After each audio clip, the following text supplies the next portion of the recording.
Okay. Regarding the Yom Tov of Tisha B'Av, right? Mashiach will come and be a Yom Tov. So we find that Pasuk tells us, the famous Pasuk that Rambam brings Lacha, that when Mashiach will come, all the fasts will be turned over to Yom Tovim, as the fast of Shivas of B'Tammuz, the Tisha B'Av, Tzayim Revi, Tzayim HaChamishi, Tzayim HaSiri, Tzar B'Tevet, Tzayim Gedalia. Actually, the Shalah brings interesting remez. He says that Shivas of B'Tammuz, right? When was the first time Shivas of B'Tammuz is mentioned in the Torah? Is by when the Luchas were, when the Jewish people sinned with the Chet HaEgel, with the golden calf. So at that time, when Adam made the golden calf was on Hezayin Tammuz, right? Shivas of B'Tammuz, it was the 16th of Tammuz. 17th of Tammuz was the day they actually worshipped the golden calf. But what did Adam say? He said, Chag LaHashem Mocher. It says, tomorrow will be a Yom Tov for the Eibishter. So the simple meaning is that Aaron hoped that Moshe Rabbeinu would come down and people would sleep in, and the time Moshe Rabbeinu would come down, they will realize that they made a mistake and they'll worship the Eibishter. But that plan didn't work out. Unfortunately, what happened. But every word in Torah is true. So what does it mean, Chag LaHashem Mocher? So the Shalah says that it's a remez that Mocher, tomorrow, which doesn't have to mean the next day, but it means in the future. In the future, tomorrow, the next day will be Chag LaHashem. It's going to be a Yom Tov. It's going to be a happy day. The Shivas B'Tammuz will turn into a Yom Tov. The same thing he says, we find interesting thing. We know that the same day that is the same, there's a simon that's given At Bash. At means the first Aleph is tough. It's tough as Tisha B'Av.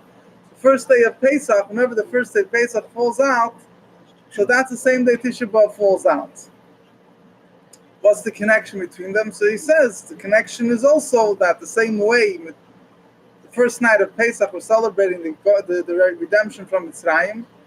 So the Pasuk tells us that K'mei Tzeis Chameres Mitzrayim Arenu Neflois. The Eibishter will show us wonders. The future redemption is a continuation in an even greater way from Yitzias Mitzrayim. So the same way. So Tisha B'Av is connected with the first day of Pesach. What Tisha B'Av will be when Mashiach will come, the whole Golus will be transformed to Gul. It's going to be a great Yom Tov, like the first day of Pesach, and even greater. It's also la halacha. It's also negel la halacha, because we know that Tisha B'Av is cool. We don't say Tachnun on Tisha B'Av. Why don't we say Tachnun on Tisha B'Av? Because it's called a Moyed. It's called a Yom Tov. The Pasuk says in Eicha, Kara Olai Moyed. Tisha B'Av is called a set day like a Yom Tov.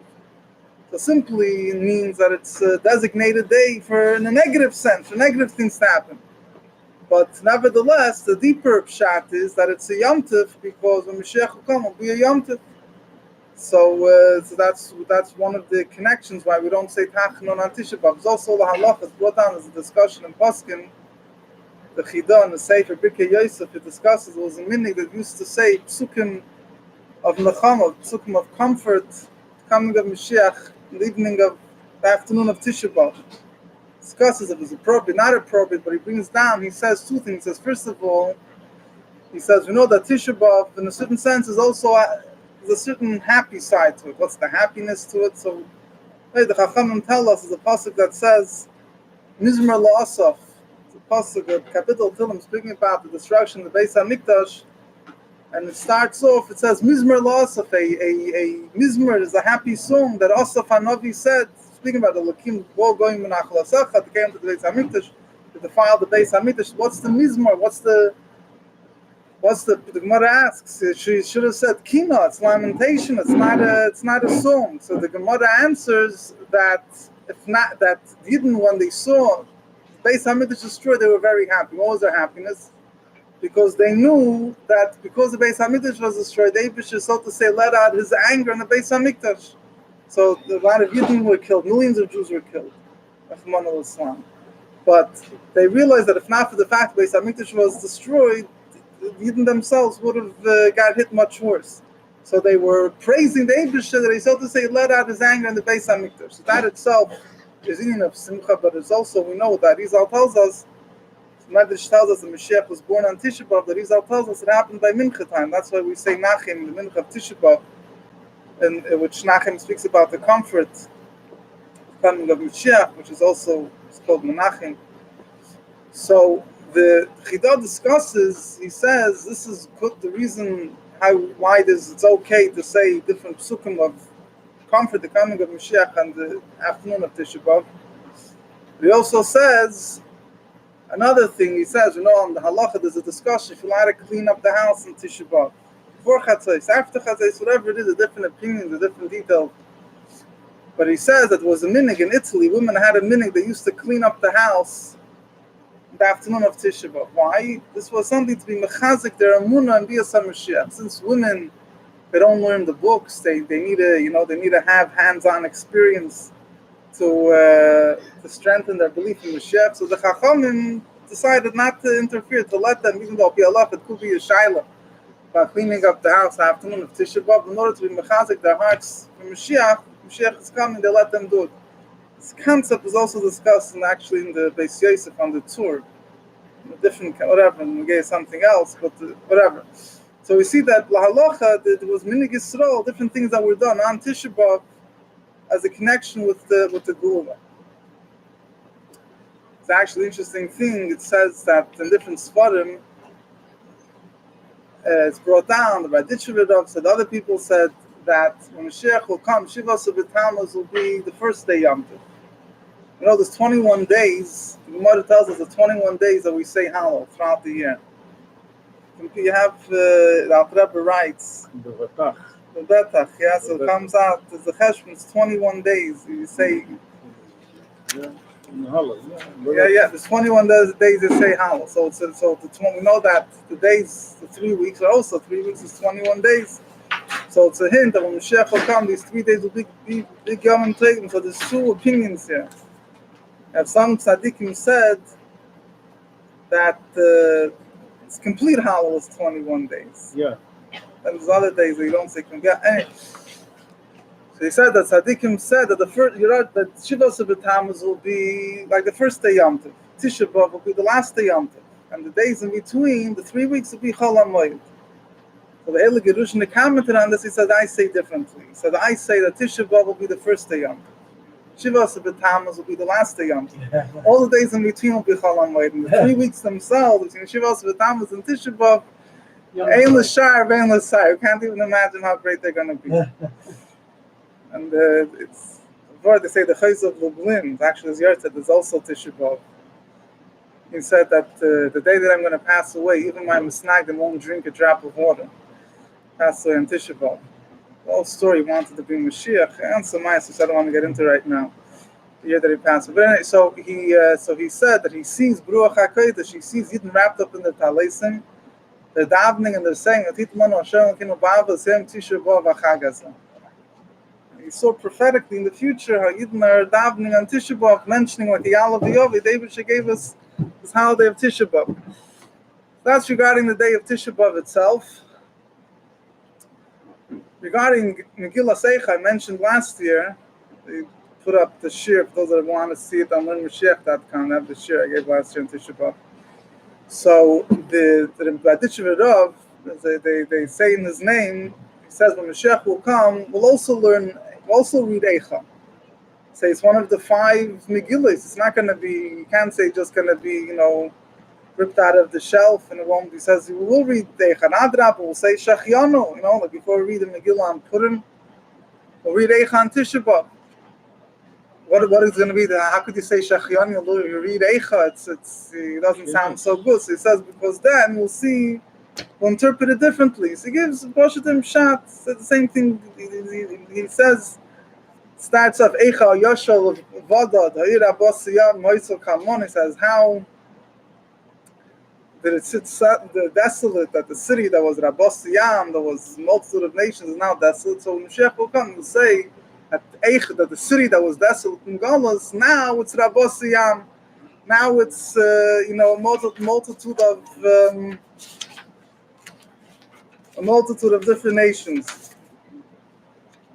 Then he says, the pasuk says, "Hoysa kalmona Rabbas again." That the city that was like a wood on the time of Golus, now it's Rabasi Vagoyim, it's Rasi Bamdinis, it's a minister of other countries, Haysolamas, other countries are giving it, paying it dues and taxes. So basically, we just rearrange the meaning.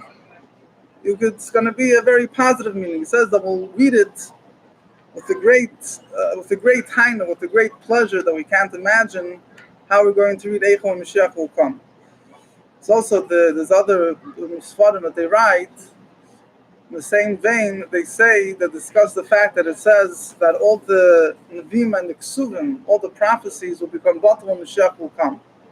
We're only going to have the Chamisha Kumshi Torah, the 5 books of the Torah, but all the Nevi'im and Ksuvim will become batal. So there's a whole discussion what that means.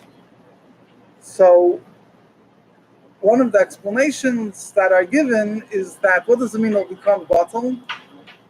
So it means not that it's going to become batal, it won't exist, but it means the meaning that it is now, we read it now, is in a negative way. That reading, that interpretation will become nullified. Mashiach will come, will read it in a positive way. All the negative things will become revealed to us then and understand it in a positive way. Eicha is negative. What's the other Megillah? I mean, so you have all the stories that take the whole Nach. You have the stories in Yirmiyah and throughout Nach. All negative things, yeah. Yeah. So, so he says the same thing as he says, once already what Chassidus says, but he says that the same thing is you have to say regarding everyone holds that the 5 Chumoshim are going to remain, right? But what about the negative things that are mentioned there? He says there also, we're going to read it, we're going to understand it that it's really all brachas, it's really all blessings. So Mashiach will come, he says Shevet whatever, the Shevet Eliyahu. Another famous one, the Shevet Musa and others. He says you can't say, but Mashiach will come, he won't read Eicha. On the contrary, we'll read it, but we'll see the positive meaning of it. So, on that vein, I mentioned last year that there's a few Sfarim that focus on the interpreting Eicha in a positive way. Yeah, first of all, there's the Rishimus of the Samach Tzedek according to Chassidus, that a number of psukim he explains in a positive way according to Chassidus. There's also a sefer by the Ben Ish Chai that Bashkach HaPodis, I got a hold of a copy this year. It's called Nechamas Tzion. What he does in this sefer is basically interprets also the psukim on a interesting pshat in a positive way. Now, just in the general understanding of what the basic approaches that there are for interpreting Eicha in a positive way, there's a few approaches. One is that when Mashiach will come, the negative things, right, like the pasuk says in the Teichecha, that Eibush will put all the negative things on your enemies. So a lot of the negative verses will be fulfilled on the enemies of the Jews. So that's one way of explaining it. In other words, a number of psukim, that's how he explains it. There's another nekuda is that it's when Mashiach will come, we'll see how through the negative things that we suffered, that brought about the Gula, the great revelations of the Gula. Furthermore, how the negative things themselves were really positive. But then there's different interpretations and things. When Mashiach will come, I guess our eyes will be open. Even the Tanakh that we have today. For example, in the book of Trei Yosef, there's a prophecy of Zechariah, one of the last 3 Nevi'im, Chagas Chaim Malachim. Rashi says the prophecy of Zechariah, until Eliyahu becomes, we're not going to understand exactly what it's talking about. It's written very, very unclear what he's referring to. There's many things we're not going to know what they mean until Mashiach will come. So Al Derech Zeh, the deeper meaning of Eicha Mashiach will teach us, but at least we will give some interpretation to some psukim. I'm going to mention a few of the things that he mentions. A few interesting interpretations. There's a pasuk says, "Al elani v'chia eini yerda mayim." Says, "On these I cry, my eye goes down with water. Kirochak mimeni menachem eishi nafshi, because my comforter, the one that revived my soul, is distant from me. Hayu vonai shemeni, my children were desolate. Kigavad oyev, because the enemy strengthened himself." He says like a shmak attack. He says when Mashiach will come, and we'll see how in the merit of the good things we did in Galus will merit Mashiach, We're going to cry about the Galus. What are we going to cry? We're going to cry. We're going to realize that if we really would have put our act together, Mashiach would have come much quicker. Because Mashiach will come. We'll cry back in the days of Galus. Our lives will drip with water. You're going to see that the reason why Menachem Meshiv Nafshi, my comforter, the one that revives my soul, which is referring to Mashiach, was distant, was mimeni, was from me, because of me. If I would have really collectively, all the Jewish people get their act together, why would Mashiach would be here long ago? So that's how he explains the first part of the pasuk. Then he says, "Hayu vanai shemeimim kigavad oyim." He says interesting thing. He says the Mashiach will come, and we're going to tell our children what Golus look like. They're not going to understand. They're going to see how great the Jewish people are. With one word that they say, they're able to accomplish such great things.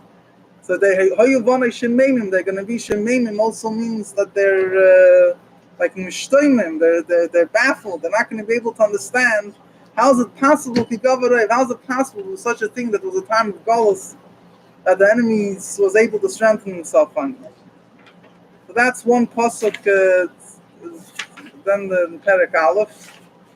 He goes through the whole thing. I'm just going to say some of the Kudus. He says, Ben Ish Chai or "Does it Ben Ish Chai?" It's a whole sefer in the Chamas Tziyim and Eicha. the Barditchever also you The said. Barditchever he has one keta. He has mamish a whole sefer and the whole Eicha that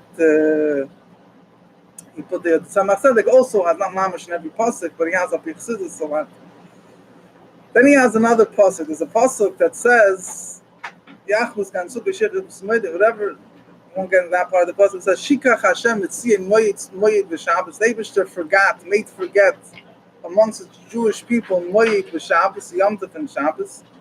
Vayinatz b'zam apei melech v'kohen. With his anger, he threw away. He got angry at a king and a kohen.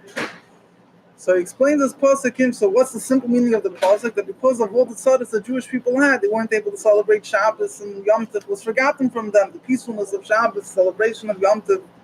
They had no more kings, they had no more kohanim. The Ben Ish Chai says interesting touch. He says when Mashiach will come, every day of the year will be a Yom Tov.